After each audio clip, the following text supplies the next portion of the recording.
મિત્રો, જો તમે કોઈ પણ વાનગીનો સ્વાદ વધારવા માંગતા હો અથવા તેને સુગંધિત બનાવવા માંગતા હો તો તેમાં થોડા લીલા ધાણા ઉમેરો. ખરેખર ભારતીય રસોડામાં તાજા લીલા ધાણાનો ઉપયોગ ખૂબ થાય છે. ક્યારેક ચટણી કે રાયતું બનાવીને તો ક્યારેક રોજિંદા દાળ શાકમાં ઉમેરીને. જો તમે તમારા રોજિંદા ખોરાકમાં લીલા ધાણા નથી ઉમેરી રહ્યા તો મારો વિશ્વાસ કરો કે તમે ઘણું બધું ગુમાવી રહ્યા છો. ના, તે ફક્ત સ્વાદની જ વાત નથી પણ તમારા સ્વાસ્થ્યની પણ વાત છે. જો એકવાર તમે આ નાના લીલા પાંદડાઓના ફાયદા જાણી લેશો તો જરૂરથી આગળ શાકભાજી હોય કે દાળ તમે આ લીલા ધાણા ચોક્કસ ઉમેરશો. તો કોઈ પણ વિલંબ કર્યા વિના ચાલો આજના વિડીયોમાં આપણે કોથમીરના ફાયદા વિશે જાણીએ. જો તમે તમારા રોજિંદા દાળ શાકમાં લીલા ધાણા ઉમેરો છો તો તમારું પેટ ચોક્કસ તમારો આભાર માનશે. હા, ધાણા પાચન સમસ્યાઓમાં રાહત આપે છે. તે પાચનમાં પણ સુધારો કરે છે. લીલા ધાણા એટલે કે કોથમીર, એમાં ફાઇબર હોય છે જે ગેસ, કબજિયાત અને એસિડિટી જેવી સમસ્યાઓથી રાહત અપાવે છે. ડાયાબિટીસના દર્દીઓ માટે લીલા ધાણાના પાન એક ઉત્તમ ઔષધિ છે.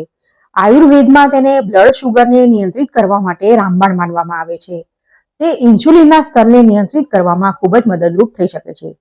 તેથી ડાયાબિટીસના દર્દીઓએ તેમના દૈનિક આહારમાં થોડા લીલા ધાણાના પાનનો ચોક્કસપણે સમાવેશ કરવો જોઈએ. કોલેસ્ટ્રોલ ઘટાડવામાં પણ કોથમીર ફાયદાકારક માનવામાં આવે છે. તેમાં એવા તત્વો હોય છે જે ખરાબ કોલેસ્ટ્રોલ ઘટાડવામાં મદદ કરે છે. જો કે તેનું નિયમિત સેવન કરવું સૌથી મહત્વપૂર્ણ છે. કોથમીરમાંથી બનેલી ચટણી ખાવાથી અને ધાણાના બીને પાણીમાં ઉકાળીને પીવાથી કોલેસ્ટ્રોલના દર્દીઓને ફાયદો થાય છે. કોથમીરમાં આયર્ન ભરપૂર માત્રામાં હોય છે, તેથી તેનું સેવન એનિમિયા સામે લડવામાં મદદ કરે છે. વધુમાં કોથમીર એન્ટીઓક્સિડન્ટ, ખનિજો અને વિટામિન એ અને સી થી ભરપૂર છે. જો તમે એનિમિયાથી પીડાતા હો તો તમારા દૈનિક આહારમાં કોથમીરનો સમાવેશ કરો. કોથમીર આંખના સ્વાસ્થ્ય માટે પણ ખૂબ જ ફાયદાકારક છે. તેમાં વિટામિન એ અને કેરોટીન ભરપૂર માત્રામાં હોય છે, જે આંખના સ્વાસ્થ્ય માટે ખૂબ જ ફાયદાકારક છે. જો તમારા ઘરમાં બાળકો અને વૃદ્ધો હોય તો તમારા રોજિંદા આહારમાં કોથમીરના પાનનો સમાવેશ કરવો જોઈએ. જો તમને વારંવાર પેટની સમસ્યાઓ થતી હોય તો કોથમીરના પાનની ચા બનાવો અને પીવો. થોડા કોથમીરના પાનને સારી રીતે ધોઈને પાણીમાં ઉમેરો. પછી તેમાં અડધી ચમચી જીરું અને વરિયાળી ઉમેરો. થોડું આદું અને 1/4 ચમચી કરતાં પણ ઓછી ચાની ભૂકી ઉમેરો અને ઉકાળો. ત્યારબાદ ગાળીને થોડું મધ ઉમેરો અને પી જાઓ. આ ચા પાચન તંત્રમાં સુધારો કરે છે અને ગેસ, એસિડિટી અને અપચા સહિત અન્ય સમસ્યાઓમાં રાહત આપે છે અને તે લીવરના કાર્યને પણ પ્રોત્સાહન આપે છે. ઘણા અભ્યાસો દર્શાવે છે કે કોથમીર કિડની માટે ખૂબ જ ફાયદાકારક છે. તે કિડનીમાં પથરીની સમસ્યા માટે પણ સારું કામ કરે છે.